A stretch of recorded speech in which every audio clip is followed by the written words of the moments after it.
श्री सदगुरु महाराज की जय।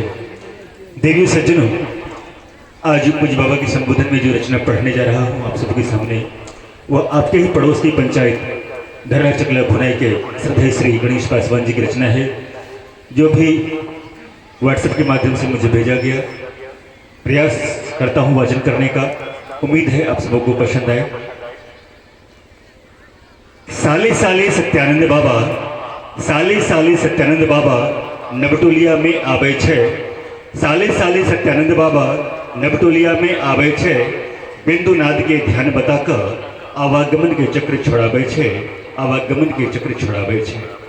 दर्शन प्रवचन आपन द के दर्शन प्रवचन आपन द क पापक पुंज भगावे छे। दर्शन प्रवचन आपन द क पापक पुंज भगावे छे। मानव जन्म सफल कराका, मानव जन्म सफल कराका सत्संग में मान बढ़ावे छे। सत्संग में मन लगावे छे। धन्य भाग हमरा सबके, धन्य भाग हमरा सबके सदगुरु के गीत गवावे छे। धन्य भाग हमरा सबके सदगुरु के गीत गवावे छे।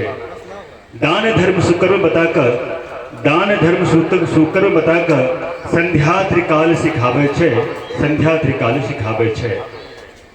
एहन साधु के गुण गावे में, एहन साधु के गुण गावे में मन कहियो ना अघावे छे। मन कहियो ना अघावे छे। निष्दिन एहने प्रेम बनल रहे, निष्दिन एहने प्रेम बनल रहे। गणेश सदैव हर्षावे छे। गणेश सदैव हर्षावे छे। हे स्वामी जी, हम सब भक्तजन अपना वचन के पिपासु छी। हमरा सबके सत्संग सुधा के पान करा का कृतार्थ करवा कृपा करल जाए। श्री सदगुरु महाराज की जय।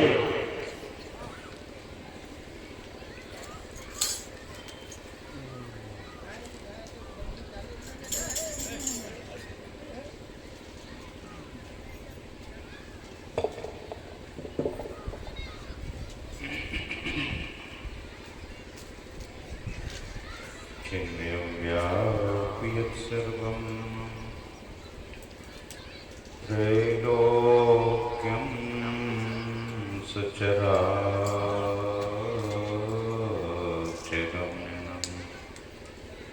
तत्पदं दर्शितं येन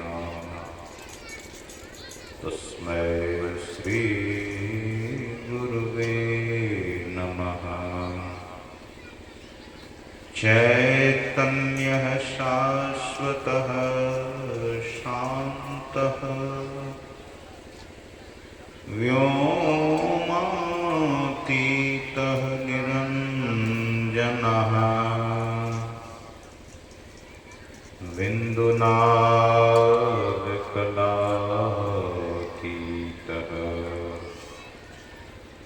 तस्मै श्री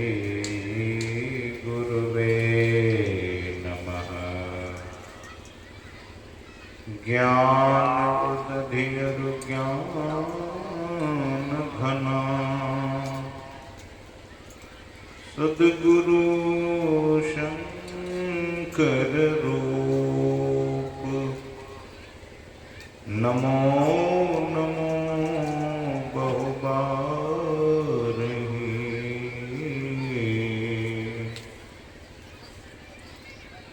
सकल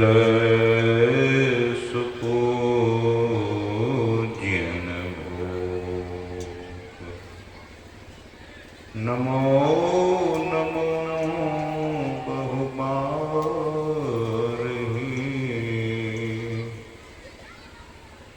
सकल सुपूज्यन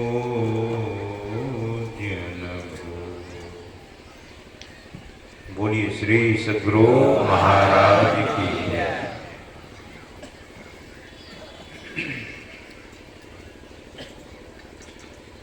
प्रातः स्मरणीय अनंत श्री विभूषित परमाराध्य परम पूज्यपाद संत सद्गुरु महाराज के परम पावन युगल पद में पदों में सदा सदा पदवंदन। मंच पर विराजमान परम श्रद्धेय पूज्य शिवनाथ बाबा एवं अन्य साधु महात्मागण, सत्संग में समुपस्थित परम सम्माननीय सत्संग प्रेमियों, सदात्माओं तथा पूजनीय मातृशक्तियों,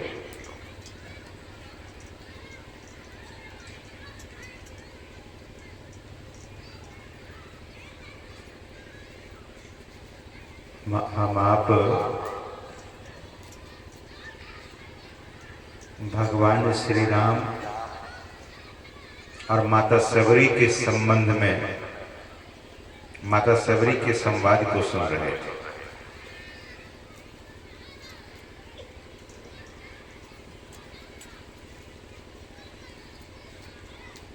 भगवान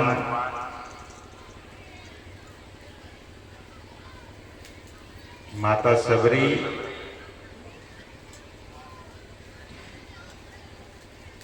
के आश्रम पर जाते हैं।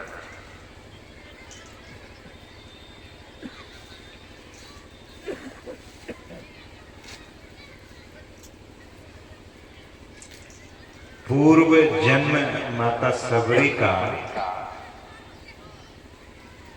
जो है वह राज रानी थी।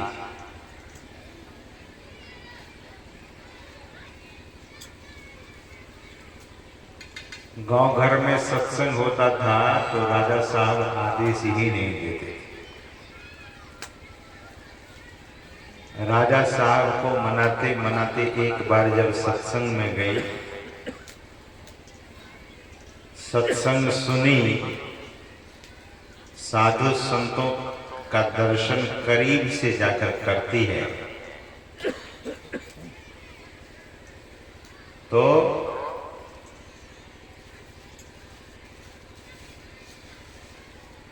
साधु संत की दृष्टि बहुत पैनी होती है, सूक्ष्म होती है, परखने वाली होती है। परख लिए माता सबरी संतों के चरणों में माथा रखकर अपने आंसू के 2 पुष्प को अर्पित की और आशीर्वाद मांगने लगी। क्या? कि हे संत महापुरुष, यह राजकाज किस काम का? बहुत सारे खजाने की मालकिन मैं हूं। खजाने हीरे मोती जवाहरात से भरे हैं, लेकिन जो अध्यात्म खजाना मिलना चाहिए, जो साधु संतों के पास है, वो भक्ति का खजाना हमें नहीं मिल पा रहा। इसलिए आशीर्वाद मांगती हूं कि अगले जन्म में मैं राजरानी नहीं बनूं, मनुष्य का ही जीवन मिले, मनुष्य का ही शरीर मिले, लेकिन मेरा जन्म किसी गरीब के घर में हो जाए।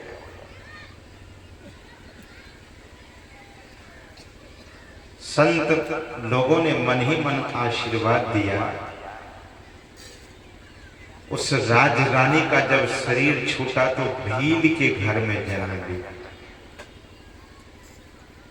और यह भी वरदान मांगी थी कि मैं बहुत कुरूपा बनूं। सुंदरता नहीं चाहिए, कुरूपता चाहिए। तो जन्म ली तो देखने में बहुत ही बदसूरत,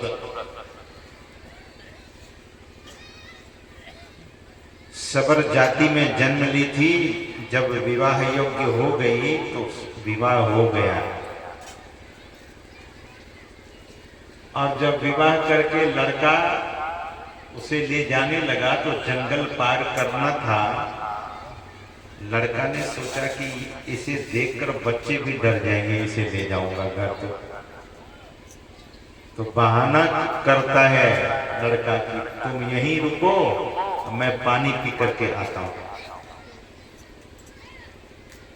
सबरी माता वहीं रुकी अपने पति के प्रतीक्षा में कि पति लौट करके आएंगे, पानी पी करके आएंगे वापस। लेकिन वो कहाँ लौटने वाला था, वो लौटा ही नहीं। यहाँ वो अपने पति का प्रतीक्षा कर रही थी। वैसे तो वो शादी करना नहीं चाहती थी, लेकिन शादी की तो सोची कि अब इनको भी उद्धार में करवाऊंगी अपने तप से, अपनी तपस्या से। कैसी पत्नी? धर्म पत्नी। विवाह जब होता है तो अग्नि को साक्षी रख करके लोग विवाह करते हैं। पत्नी का धर्म है कि पति को धर्म से च्युत होने नहीं दे, धर्म से गिरने नहीं दे, धर्म में लगा के रखे।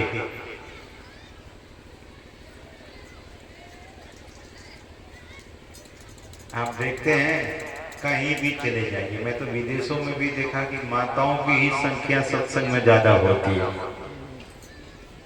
और यहां भी देख लीजिए, माता में भक्ति स्वाभाविक होती है। माता बहुत निश्चल सबरी प्रतीक्षा करती रही, पति के आने की प्रतीक्षा कि अब लौटेंगे, तब लौटेंगे। शाम हो गई, पति नहीं लौटे, तब सबरी के मन में हुआ क्या? जो उस ठाकुर की मर्जी है, जो उस परमात्मा, उस मालिक की मर्जी है, वही ठीक है।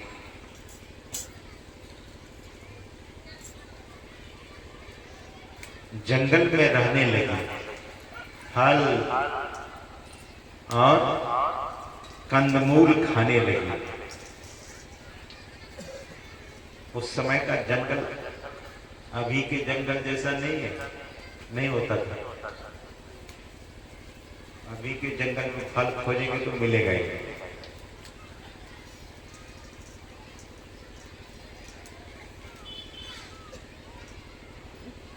हिमालय में हमारे हरिद्वार के कुछ महात्मा लोग गए विचरण करने के लिए, बहुत घनघोर जंगल। तो वहां कुछ कंदमूल उन लोगों को मिला। एक महात्मा उस फल को लेकर धो करके जैसे मुंह से काटा, लगा कि विष लग गया। अब पूरे मुंह में फफोला हो गया। अब दूसरे कंद को जब खाया, जिसको फफोला हुआ तो डर से नहीं खाता था। अब दूसरे फल को, उस तरह का नहीं था, दूसरे तरह का था, उसे खाया तो उस महात्मा को जो खाया, उनके मुंह में बहुत गर्मी, छाले पड़ गए थे। वो खाते ही 10 मिनट के बाद सब ठीक हो गया। तो जंगल में कंदमूल पहले ऐसा हुआ करता था। माता सबरी कंदमूल खा करके रहने लगी, लेकिन मन में तो प्यास थी भक्ति की। कोई तो मिले।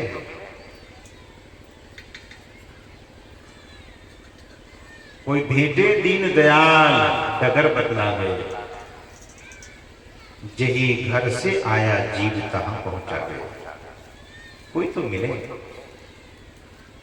सबरी साधु संतों की खोज करने लगे। पता चला कि मातंग ऋषि की कुटिया गई, दूर से ही बैठी, हजारों महात्मा उनके सामने बैठकर धर्म श्रवण कर रहे हैं। ब्रह्म स्वरूप का निरूपण चल रहा है, सब गदगद हो रहे हैं। ऐसा सत्संग हो रहा था। सबरी ने सोचा यहाँ एक भी नारी नहीं है बैठी हुई, सब पुरुष ही बैठे हैं। मैं जाऊंगी तो पता नहीं क्या कहेंगे। एक पेड़ के ओट से छिप करके सत्संग सुन रही थी। और महर्षि मातंग ऋषि के मुंह से जो वाणी निसृत हो रही थी उसे सुन सुनकर उनके आंखों से आंसुओं की झरना झर रही थी। ऐसी माता सबरी ज्ञान की प्यास, सेवा धर्म के बारे में चर्चा हो रही थी कि जब तक सेवा नहीं करोगे तब तक हृदय की शुद्धि नहीं होगी। सेवा तो करनी चाहिए। भगवान भी तो इस प्रसंग में बोले कि गुरुपद पंकज सेवा। वैसे भक्ति का दूसरा अर्थ सेवा ही होता है।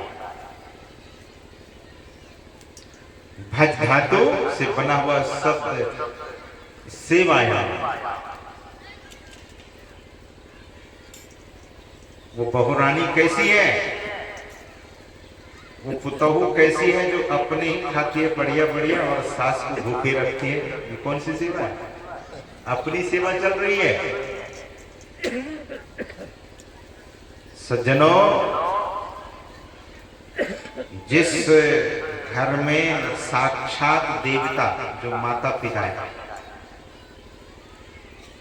सास ससुर हैं, ये साक्षात देवता है, प्रत्यक्ष देवता है। माता पिता की सेवा करनी चाहिए, सास ससुर की सेवा करनी चाहिए। पूज्यपाद महर्षि शाही स्वामी जी महाराज देखते हैं कि सेवा से सद्गुण हैं आते। अब सेवा के संबंध में एक बात चली है तो मैं आपको एक सच्ची घटना सुना देता हूं।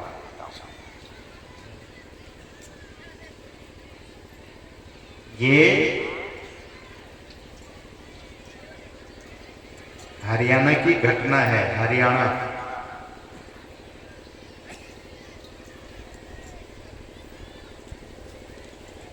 एक किसान जो पठित किसान, पढ़ा लिखा किसान, मन में लालसा थी कि बेटा मेरा डीएम बने, डीएम आईएएस। तो मेहनत किया, अपनी पेट की रोटी काट कर बेटा को पढ़ाया, खूब मेहनत किया। बेटा को कहा कि मेरा सपना तू साकार करना मेरे पुत्र, मेरे सपने को तू साकार कर देना। जो चीज तू मांग तुझे तेरा पिता देने के लिए हर वक्त हाजिर है, लेकिन तू आईएएस कंप्लीट करके दिखाएगा। बेटा ने कहा कि पिताजी, अगर आपका ऐसा सपना है तो आपका बेटा जरूर आईएएस बन करके आपको दिखा देगा। पिता को बड़ी खुशी। हर पिता चाहते हैं कि मेरा जो वारिस है, मेरे जो पुत्र हैं, वे अच्छे बने। समय आता है उसका पुत्र आईएएस बन जाता है, डीएम बन जाता है। शादी हो गई, डीएम बनने के बाद बड़े लड़की वाली लोग आने लगे लड़का के पिता के पास, डीएम के पिता के पास। हाँ जी, हमें तो शादी करनी है। उनके पिताजी पूछते थे कि आपके पास क्या क्या है? मैं फलाना इतने फैक्ट्री का मैं मालिक हूँ, उद्योगपति हूँ, मेरे पास इतना धन है, बहुत धन दूंगा। तो डीएम के पिता ने कहा कि मुझे आपके धन की जरूरत नहीं है, लेकिन धन देना है तो लक्ष्मी वाले, लक्ष्मी बेटी आपकी लक्ष्मी जैसे होने चाहिए, सेवा करने वाली होनी चाहिए। सेवा करे। एक उद्योगपति सीधे डीएम साहब से बात किए बेटी को ले जाकर। बेटी देखने में बड़ा सुंदर, डीएम भी देख करके उनका मन लुभा गया कि ये लड़की बड़ी सुंदर है, इसी से शादी करूंगा। पिता से प्रस्ताव रखा कि पिताजी एक बहुत बढ़िया लड़की है, उसी से मेरा विवाह होना चाहिए। आपकी बात, आपका सपना में साकार कर दिया ना पिताजी, आपको डीएम बन करके दिखा दिया ना। अब मेरे सपने को भी आप साकार कर दीजिए, क्योंकि आप मेरे पिता है। सज्जनों, पिता लाचार हो गए, फिर भी बोले एक बार तो हमें दिखा दो, एक बार हमें बात तो करने दो। लड़की से जब बात किया ना उनके पिताजी, तो समझ में आ गया कि ये कभी हाथ में, डीएम के हाथ में नहीं रहेगी, ये डीएम को अपने हाथ में रखेगी, कब्जे में। और यही हुआ। पिता ने कहा कि बेटा मुझे तो समझ में नहीं आई ये लड़की, तुझे अगर समझ में आती है तो तू कर ले शादी। शादी हो गई, और जब शादी हो गई तो लड़की अपने पति से पूछती है कि जब मेरी शादी की बातचीत चल रही थी तो आपके पिता क्या बोले थे? बोले क्या बोले थे? मुझे भी याद नहीं, कुछ तो बोले थे, मैं किसी तरह से सुनी थी बात, ये लड़की तुम्हारे हाथ में रहने वाली नहीं, तुझे अपने हाथ में रखेगी, कब्जे में। बात मन में बिठा ली, और पोस्टिंग तो आईएएस का जहां तहां होता है ना, लेकिन आईएएस को लगता था कि मेरे पिताजी सच्चे में बड़े भद्र पुरुष हैं, उनके सुख दुख में हमें शामिल होते रहना चाहिए, घर जाते रहना चाहिए। जब डीएम कहता था अपनी पत्नी से घर चलो, तो बोलती थी कि कहां, मैं शहर की रहने वाली, गांव में कहां ले जाएगा, गांव में।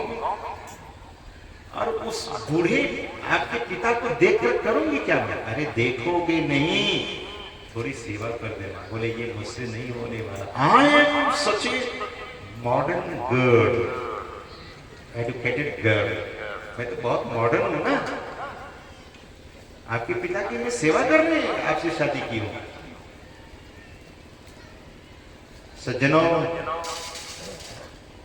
डीएम फिर भी घर ले गए, बोलते थे प्रणाम करो, प्रणाम नहीं। तब शाम के समय पहुंची थी, बोलती है गुड मॉर्निंग, गुड मॉर्निंग बोल रही है, sorry good evening, good evening बोल रही है। पिताजी भी तो मेरे पढ़े लिखे थे, लेकिन पिताजी ने क्या कहा? No good evening my daughter, नमस्ते नमस्ते नमस्ते। नमस्ते मतलब नमः ते, ते मतलब बड़े लोगों को कहा जाता है संस्कृत में। नमस्ते, नमस्कार, प्रणाम, चरण स्पर्श, चरण वंदना, चरण अभिवंदन, जो भी कहिए, लेकिन वो संस्कार वाली नहीं थी। पढ़ने लिखने से कुछ नहीं होता सज्जनों, ध्यान से सुनिएगा, जो पठित समाज के लोग बैठे यहाँ, आप इसे अन्यथा मत दीजिएगा। पढ़ना लिखना चातुरी यह तो काम सहल, पढ़े और गढ़े नहीं तो बेकार हो गए। पढ़ने के साथ विनम्रता आ जाए।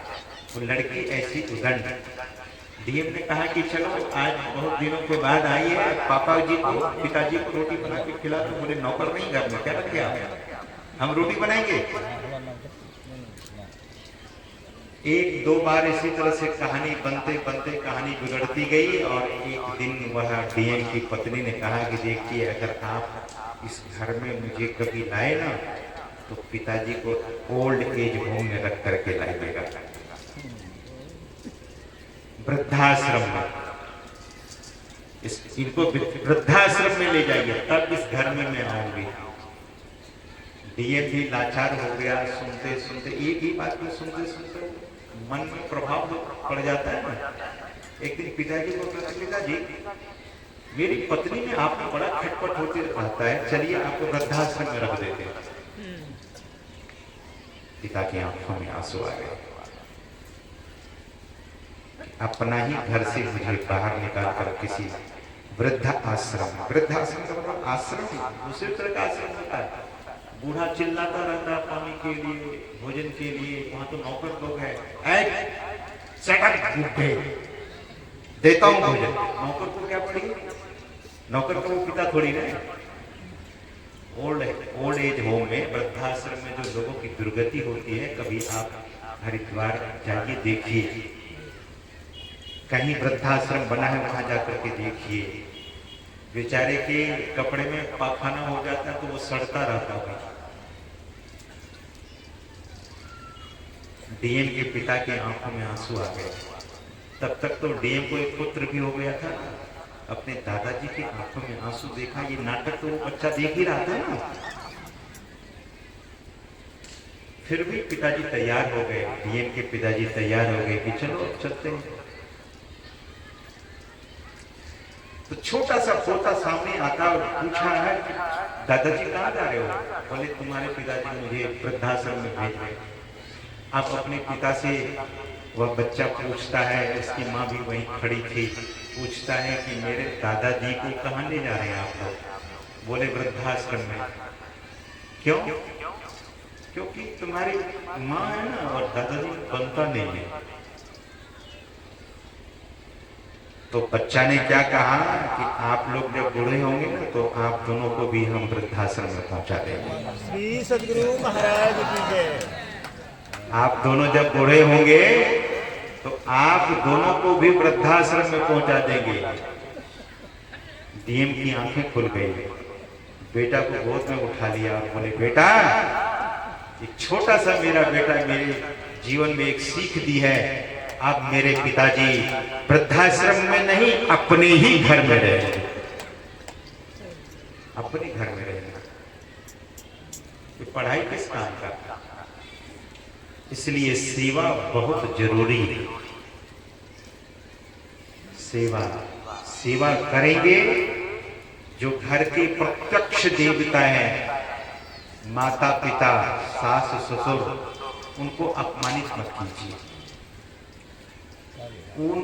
उस वृद्ध पुरुष को और उस वृद्धा माता को कभी अपमान नहीं करना चाहिए, क्योंकि असहाय है, बेसहारे हो चुके। अब उसी वारिस और उसी अपने संतान का सहारा है। उसे व्यवहार से मनुष्य को कभी नहीं गिरना चाहिए। जो व्यक्ति व्यवहार से गिर जाता है वो सब जगह से गिर जाता है। सज्जनों, भगवान ने सेवा धर्म में बड़ा जोर दिया है। भगवान श्री राम स्वयं गुरु की सेवा करते हैं, अपने माता पिता की सेवा करते हैं। भगवान श्री कृष्ण गुरुकुल में गुरु की सेवा करते हैं। विश्वामित्र जी महाराज के चरण को दबाते हैं लक्ष्मण जी और भगवान श्री राम। इसलिए महापुरुष कहते हैं कि सेवा से सद्गुण हैं आते, जिससे जीवन सुखमय होता। जिसमें है सेवा भाव नहीं, साही सुख चैन कहाँ होगा। जिसमें सेवा भाव नहीं है उसको सुख और चैन कहाँ हो सकता, सुख चैन उसे नहीं मिल सकता।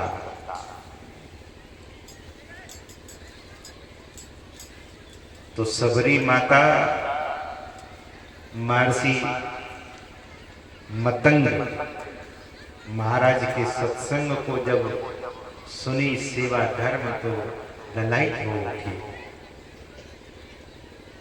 कि पति ने मुझे छोड़ दिया, मैं तो बेसहारा हूं।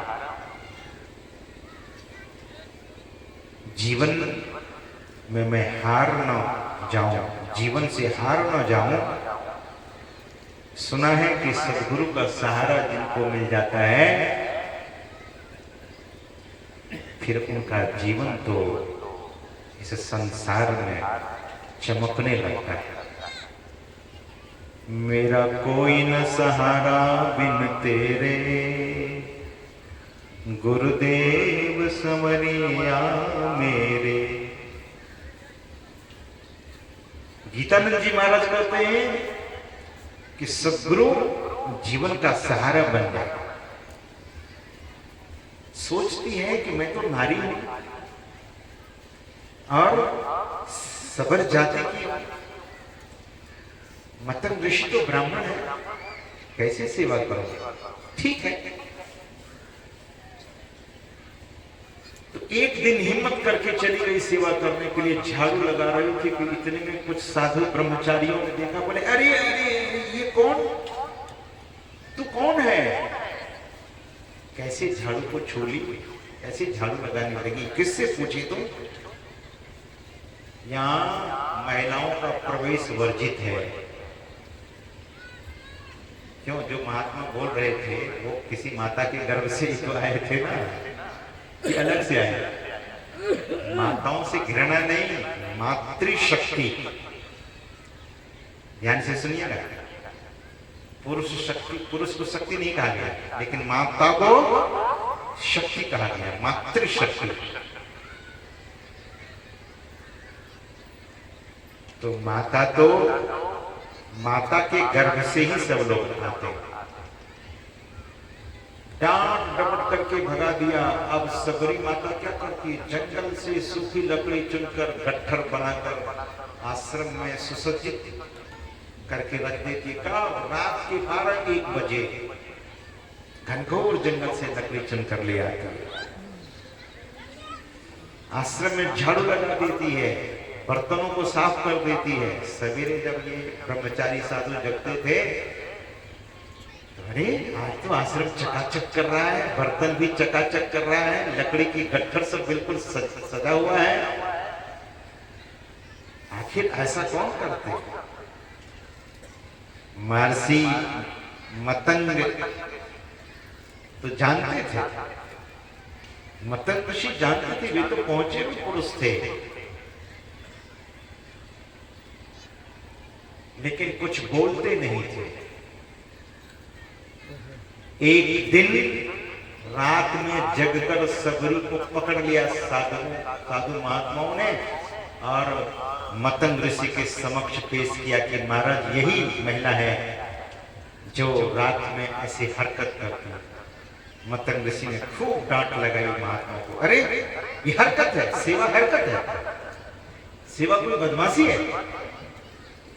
अब मैं आदेश करता हूं, ये सेवा करेगी, इसको तुम लोग कभी मना मत करना। ऋषि ने आदेश दिया। अब वो बड़ा बढ़िया से सत्संग सुन रही है, सेवा करती है। एक दिन ऋषि को दया आ गई, बोले कि बेटी नाम दान तुमने लिया है? उनके आंखों में आंसू आ रहे। महाराज नाम दान क्या होता मैं नहीं जानती। बोले बैठो मेरे सामने। और मतंग ऋषि ने शक्तिपात किया, नाम दान दिया। सबरी को वह मुक्ति मोक्ष की चाबी दे दी। ये लो, ध्यान करो बेटी, मैं तो कुछ दिनों के बाद इस असार संसार को छोड़कर चला जाऊंगा। ये महात्मा लोग भी यत्र तत्र हो जाएंगे, लेकिन मेरे आश्रम की नाज तुम ही रखोगी। इसी आश्रम पर रहना, तुम भगवान के पास नहीं जाएगी, भगवान तुम्हारे पास आएंगे। श्री सद्गुरु महाराज की जय। भगवान स्वयं चलकर तुम्हारे पास आएंगे। और सबरी को जो विश्वास हुआ गुरु वाक्य पर,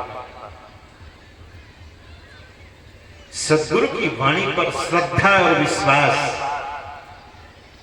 सबरी प्रतीक्षा करती रही। 14,000 वर्ष प्रतीक्षा की भगवान के आने की। और जंगल में भगवान सबरी के बारे में पूछते रहते थे संतों से, ऋषियों से, कि सबरी का आश्रम किधर है, सबरी की कुटिया किधर है। किसी साधु संतों के यहाँ आतिथ्य स्वीकार नहीं करते थे जल्दी, लेकिन जब भगवान श्री राम सबरी माता की कुटिया पर पहुंचे तो बोले कि खाने के लिए क्या है, वो खाने मुझे दीजिए आप माता जी। बेर चुन चुन करके रखी थी, बेर ही खिलाई। भगवान बेर खाने लगे। बैर नहीं, बेर बेर ब पर डबल ए मत लगा दीजिएगा। बेर, बेर खिलाती है और भगवान बड़े भाव से खाने लगे। आतिथ्य सत्कार करने के बाद सबरी माता हाथ जोड़कर भगवान के पास खड़ी होती हैं और कहती हैं, केहि विधि स्तुति करो तुम्हारी, अधम जाति में जड़मति भारी, अधम ते अधम अधम अति नारी, तिनमह में मति मंद अघारी। भगवान ने कहा कमाल है, आपके हाथ से मैं बेर खा चुका हूं और तब भी अधमी कहते हो आप अपने को। कह रघुपति सुन भामिनी बाता, मानव एक भगति करनाता। जिसका चरित्र सुंदर है दरअसल में वही सुंदर है, जो दुष्चरित्र है वो सुंदर नहीं है। माता सबरी को भगवान ने कहा, कह रघुपति सुनो भामिनी बाता, है सुंदर है भामिनी, अत्यंत सुंदर। भामिनी शब्द का उपयोग जब किया जाता है, भगवान ने कहा कि तुम मेरे नातेदार, मेरे रिश्तेदार, you are my relatives.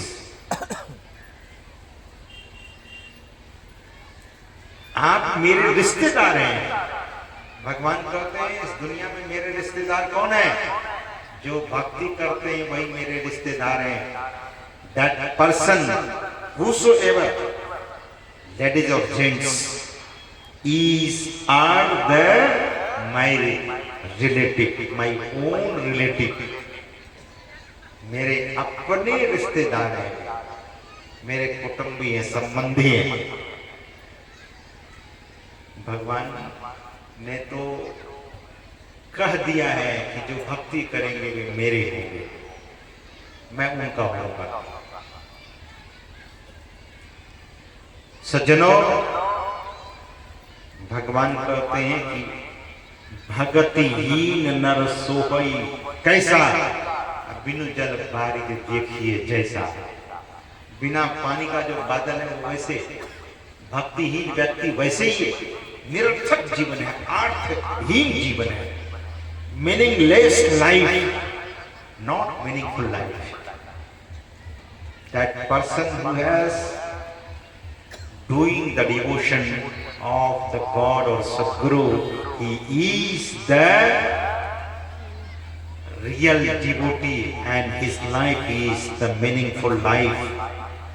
And the person who is not devoting time in the devotion, his or her life is not meaningful life. His or her life is meaningless life. अर्थहीन जीवन। इसलिए सज्जनों, अर्थपूर्ण जीवन होना चाहिए, मीनिंगफुल जीवन होना चाहिए।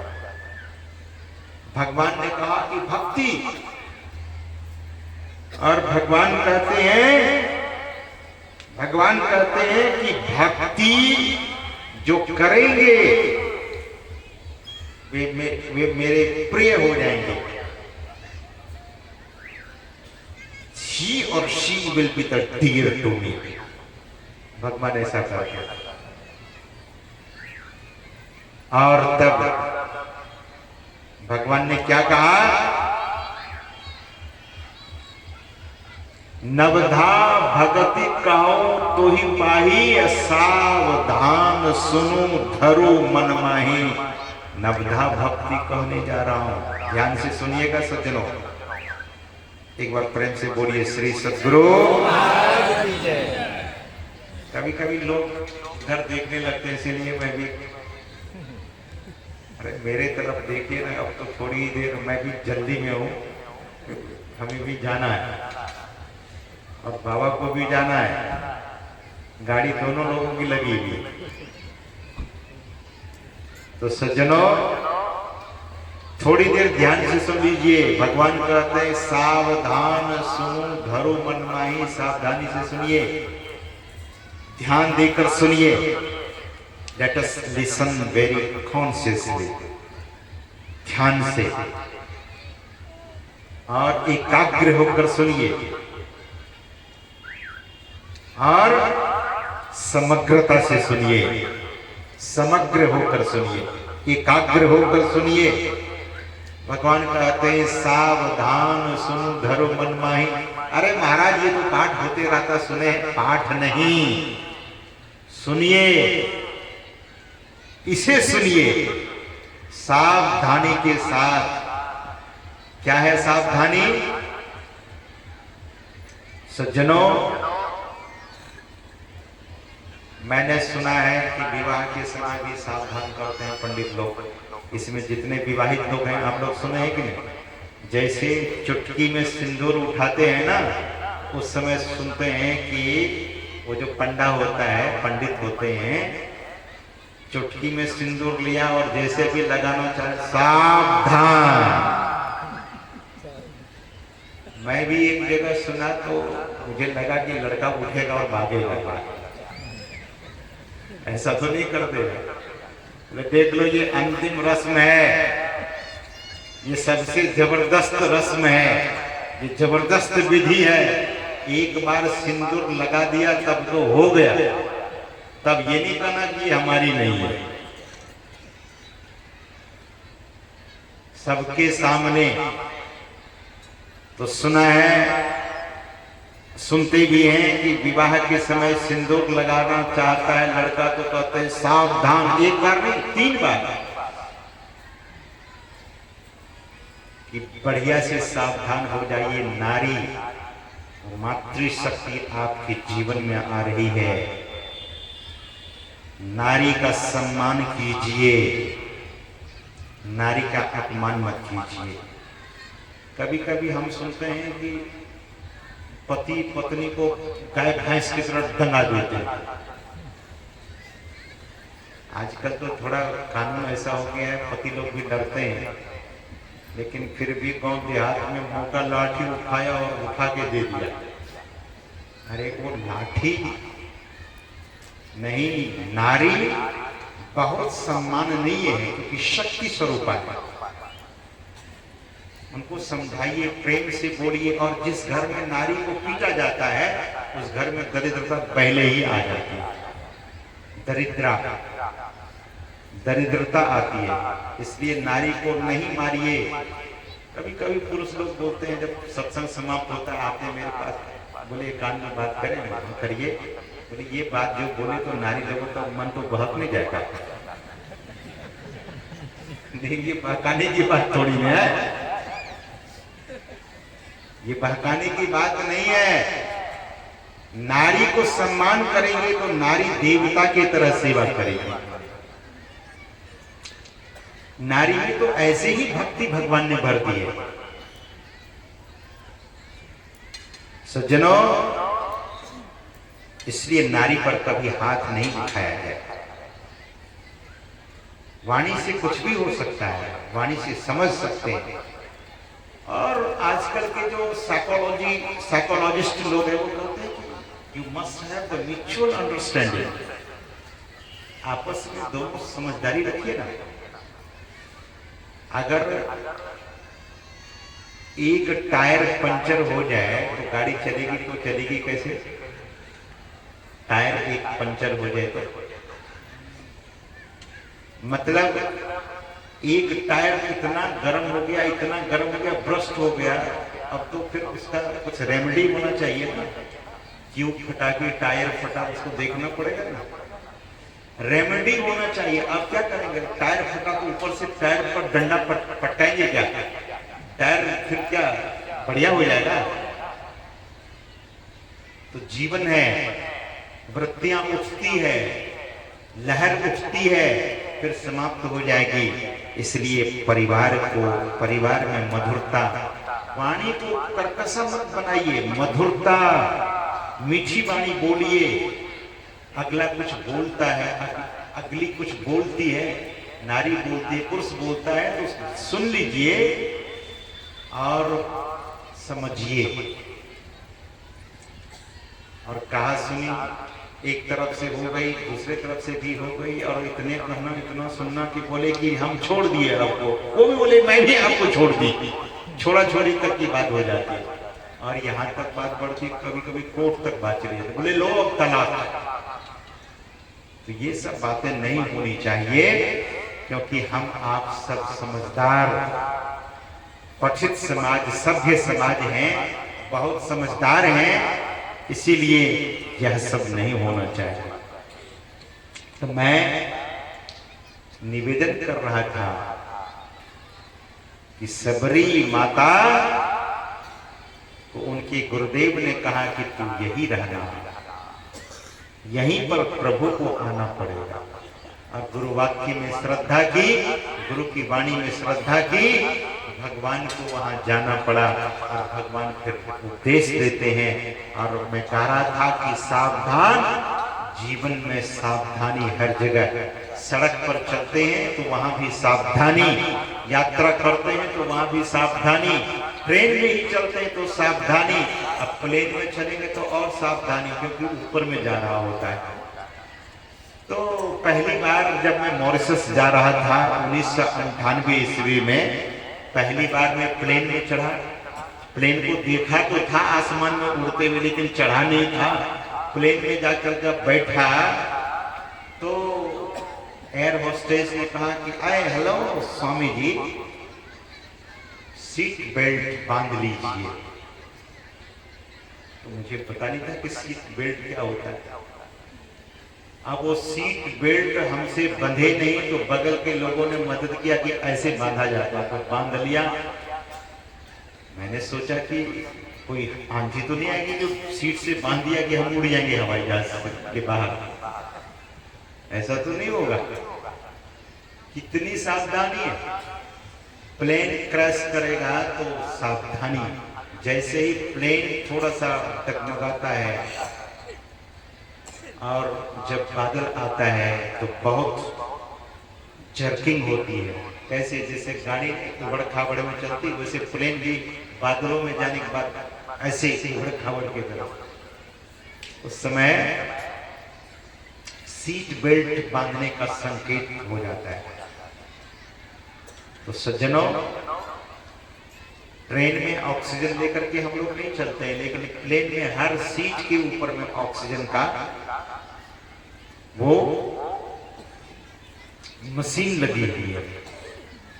तो सावधानी तो हर जगह, कहीं भी चलिए सावधानी हर जगह। और भक्ति के मार्ग में तो पूरी सावधानी। और महापुरुष जब कुछ बोलते हैं तो सावधानी से सुनना चाहिए। भगवान कहते हैं सावधान सुनो धरु मन माही, सावधानी से सुनिए और मन में धारण कीजिए। भगवान कहते हैं प्रथम भक्ति संतन कर संगा, प्रथम भक्ति संतों का संग यानी सत्संग। दूसरी रति मम कथा प्रसंगा, दूसरी भक्ति मेरे कथाओं में प्रेम। मतलब जो ज्ञान बांटा जाए, धर्म कथा सुनाया जाए, उसमें प्रेम होना चाहिए, प्रेम से सुनना चाहिए। तब भगवान कहते हैं कि गुरु पद पंकज सेवा, तीसरी भक्ति अमान सेवा भी मान रहित होकर। सेवा ऐसे वैसे नहीं, राजसी यज्ञ राजा युधिष्ठिर जी महाराज ने किया। भगवान की बातों को जब जब पांडवों ने तोड़ दिया, छोड़ दिया, तब तब विपत्ति के बादल मंडराने लगे। और जैसे भगवान की बात यानी उनकी आज्ञा पर चलने लगे तो सब सुख संपत्ति आने लगे। महापुरुषों की वाणी से जीवन को दूर करेंगे तो विपत्ति आकर घेरेगी, और महापुरुषों की वाणी को मानेंगे तो संपत्ति, सुख और संपत्ति आकर घेरेगी। इसलिए महापुरुषों की वाणी वचन को, युधिष्ठिर जी महाराज को बहुत दुख हुआ, बहुत तकलीफ हुई, बहुत कष्ट हुआ, पांचों पांडवों को, माता कुंती को। तो भगवान ने कहा कि चलो अब तो दुर्योधन कुछ नहीं देगा, तो खांडव प्रस्थ को इंद्रप्रस्थ बना देते हैं। खांडव जंगल, हो इंद्रप्रस्थ, यानी इंद्र का जो स्वर्ग है उससे भी बढ़िया। और मैं दानव को भगवान ने कहा कि बनाओ, क्योंकि मैं दानव को बचाया गया था, अर्जुन ने उसे बचाया था। तो मैं दानव ने कहा कि मुझे प्राण दान दिए हैं तो मैं आपकी सेवा करना चाहता हूं। तो भगवान ने कहा अर्जुन से कि समय पाकर मांगेंगे इसे। जब समय आया तो मैं दानव को कहा कि ये आप ऐसा मकान बनाओ, पानी जहां रहे वहां सूखा दिखे, जहां सूखा रहे वहां पानी दिखे, जहां दीवार हो वहां दीवार नहीं दिखे, जहां दीवार नहीं हो वहां दीवार दिखे। गजब बात है। ऐसा मकान देखे क्या आप लोग? देखे? दीवार है, दीवार दिखती नहीं है, दीवार है नहीं दिखती है, और जहां नहीं है वहां दीवार दिखती है। कैसा मकान होगा सोचिए जरा। कोई भी आदमी चकरा जाएगा ऐसे मकान में। बोले उस मकान में रहने वाले को एक सूत्र दिया जाए, वो सूत्र जो जो पढ़ेगा सब उसको परफेक्ट दिखेगा, जिसको सूत्र मालूम नहीं उसको वैसे दिखेगा, भ्रम। आश्चर्य है। सत्संग रूपी सूत्र नहीं है तो जीवन में संसार ऐसे दिखेगा, वास्तविकता नहीं दिखेगा। और सत्संग रूपी सूत्र अगर मिल गया तो संसार की वास्तविकता दिखेगा। रियलिटी क्या है?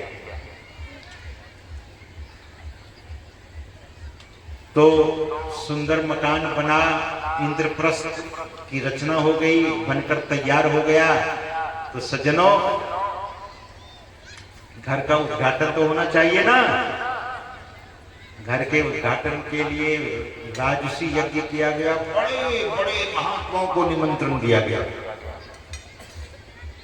सिद्ध महापुरुषों को भी, सबको। काशी में स्वपच महाराज थे, उनको भी निमंत्रण दिया गया।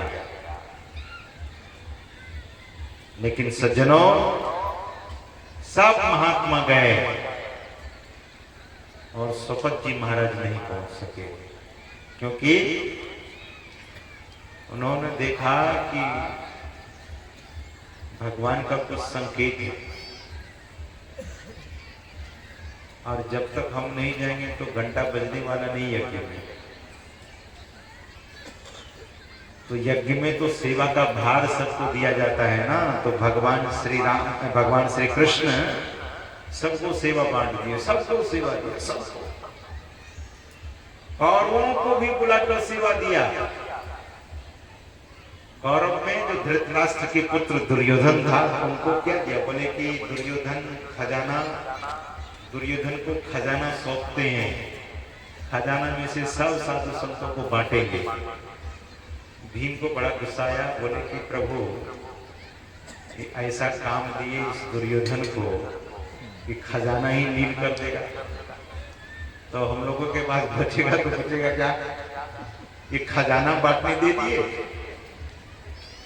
भगवान ने कहा कि मैं जो करता हूं उसको आप लोग आंख मूंद करके मानते जाए। लेकिन ये जीव तो संशय में पड़ा रहता है ना, इनको संशय होते रहता है। सदगुरु पर भी संशय, ईश्वर पर भी संशय। भगवान ने कहा ऐसे तो ये जीव मानने वाला नहीं, कुछ दिखाना ही पड़ेगा। भगवान ने कहा कि दुर्योधन के हाथ में कुछ दिन ऐसा योग है कि 1 गुना बांटेगा तो 10 गुना आपके खजाने में भर जाएगा। ऐसा संयोग है उनके हाथ में। एक ही दिन ऐसा है, उसी दिन है, फिर दूसरे दिन नहीं बांटने देना दुर्योधन को, नहीं तो नील कर देगा। तो दुर्योधन बड़ा खुश हुआ, बोले वाह रे वाह, इनके खजाने को नील कर दूंगा मैं, क्योंकि मुझे बांटने के लिए मिला है ना।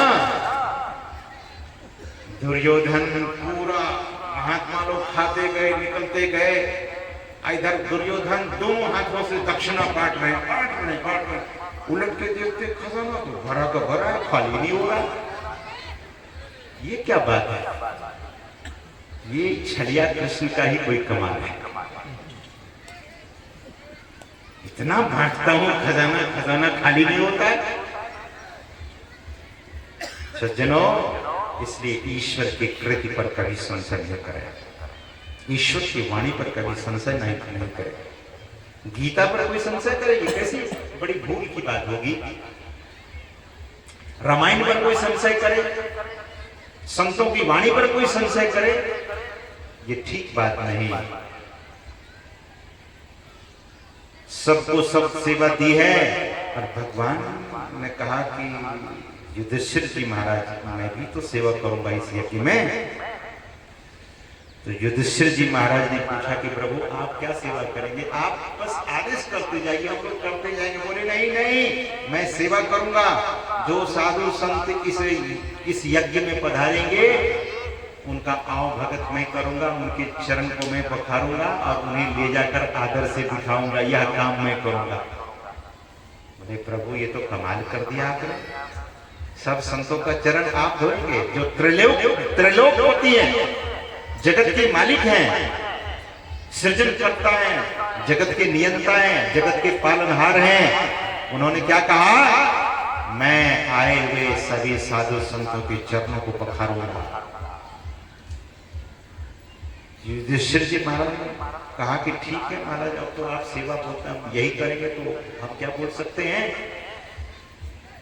तो भगवान ने कहा, लगे हाथ करते हैं भगवान बोले इतना ही नहीं, साधु संत जब खा लेंगे ना, जूठन मैं ही उठाऊंगा, जूठे पत्तल को मैं उठाऊंगा। आजकल लोग बड़े शर्म करते हैं, जहां भंडारा होता है जूठा नहीं उठाएंगे, अपना पत्तल उठाने में भी शर्म करते। अरे कैसे उठाएंगे? कौन खाया इसमें जो उठाने में शर्म करते? यज्ञ में सज्जनों, अभी सदगुरु महाराज का एक नया आश्रम उन्हीं के महती कृपा से बना, गुरु मिनी सेवा धाम। यहाँ से भी सज्जन लोग गए थे। जिन युवकों को, जिन भक्तों को लगा दिया था, बड़े भाव से सेवा करते थे, जरा भी उनको जूठे की परवाह नहीं, थकान की परवाह नहीं। यज्ञ तभी सफल होता है।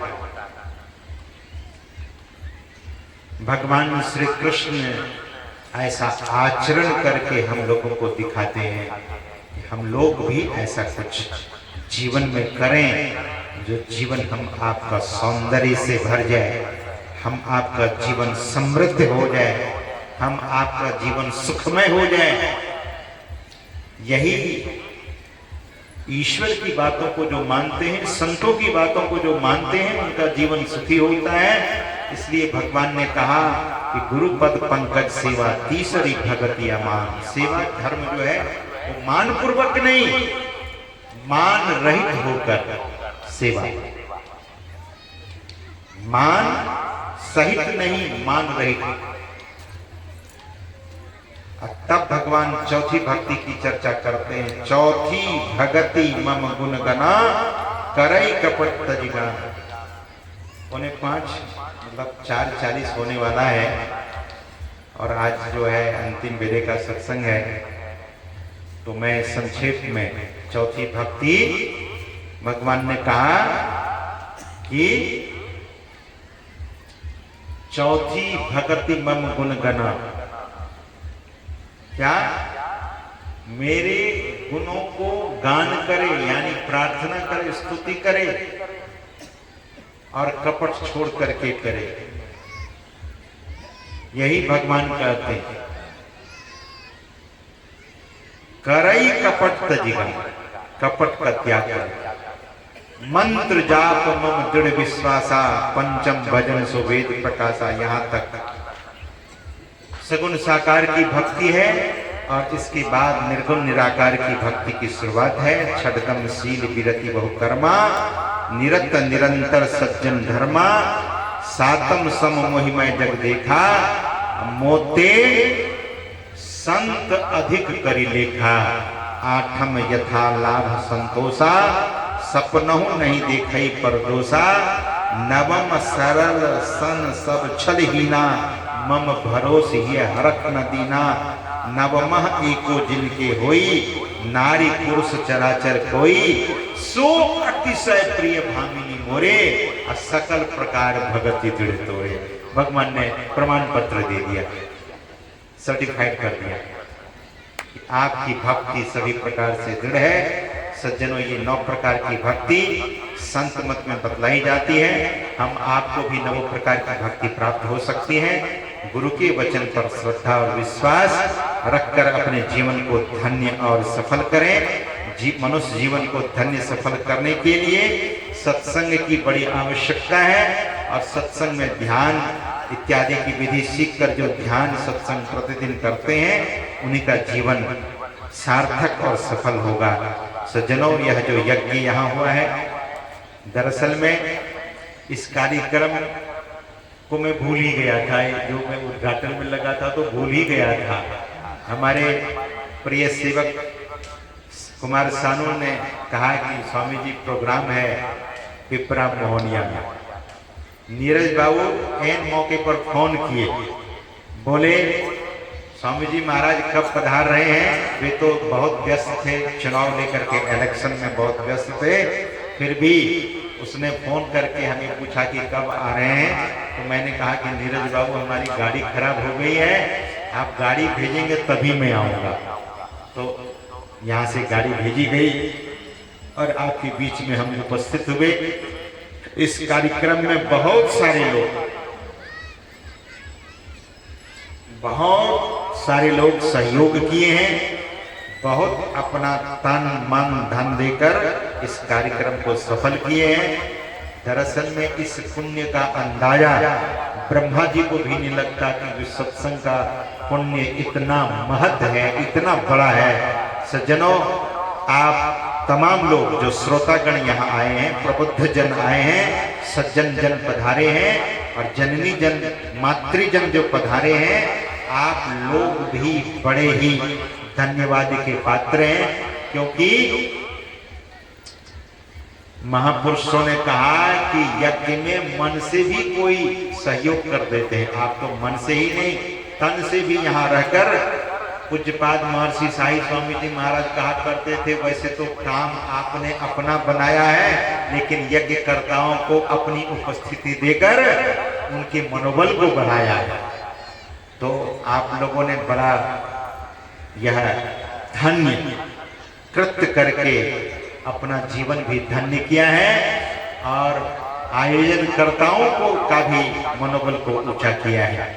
यह कार्यक्रम तो सालों साल, जैसा कि हमारे मंच संचालक राजेश जी बोल रहे थे कि सालों साल, लेकिन मैं तो कहूँगा कि सालों साल नहीं, अभी बीच में जो कोरोना आया तो लिंक तोड़ दिया था, फेल हो गया था लिंक। जैसे बैंक में लिंक फेल नहीं होता है, तो भक्त और महात्माओं के बीच का लिंक ही फेल कर दिया था, तो नहीं आ सके थे। लेकिन फिर भी कोरोना की तीसरी लहर के बारे में चर्चाएं शुरू हो गई हैं।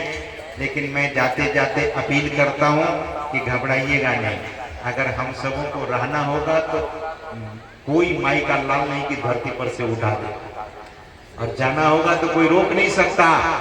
इसीलिए बीमारी से घबराइएगा नहीं, उसको पकड़ लिया तो हमें भी पकड़ लेगा। ऐसा मत सोचिएगा आए हैं सो जाएंगे, जो आए हैं जाएंगे, लेकिन समय से जाएंगे, तो घबराने की जरूरत नहीं है। लेकिन सावधानी जरूर रखिएगा, अपना ख्याल रखिएगा, अपनी संभाल रखिएगा, अपने परिवार की भी संभाल रखिएगा और समाज की भी संभाल रखिएगा, राष्ट्र की भी देख रेख कीजिएगा, क्योंकि जनता ही जनार्दन है। और हम आप इस राष्ट्र को समृद्ध बनावें, सुखी बनावें। भले इस राष्ट्र के लिए कोई खेलता है तो खेले, लेकिन हम सच्चे नागरिक हैं, अपनी वफादारी को कभी नहीं छोड़ेंगे। अपना जो कर्तव्य है उसे निभाएंगे। राष्ट्र के प्रति कृत संकल्पित रहें कि हम इस देश को उन्नत करेंगे, देश को विकसित करेंगे, अपना जीवन को भी अध्यात्म में बनाकर मनुष्य जीवन को सफल करेंगे। तो सज्जनों, आप लोगों को बहुत बहुत धन्यवाद और सद्गुरु महाराज के पावन श्री चरणों में प्रार्थना करता हूँ कि आयोजनकर्ताओं के लिए, आप तमाम श्रोताओं के लिए, माताओं के लिए, बहनों के लिए, सज्जनों के लिए, नगरवासियों के लिए और सभी लोगों के लिए शुभकामना करता हूं कि गुरु महाराज आप लोगों पर महती कृपा बरसाती रहे। गुरु महाराज की महती कृपा से आप लोगों का जीवन सुखद, समृद्ध और भक्तिमय बने। इन्हीं शब्दों के साथ मैं अपनी वाणी को विराम देना चाहूंगा। और हमारे बीच में श्रद्धे जयप्रकाश बाबा हैं, जो बड़े मधुर कंठ से भजन सुनाते हैं, तो एक भजन उनके मुंह से सुनेंगे और तब फिर आरती होगी। और कोई सूचना है तो मन संचालक महोदय आपको सूचित करेंगे।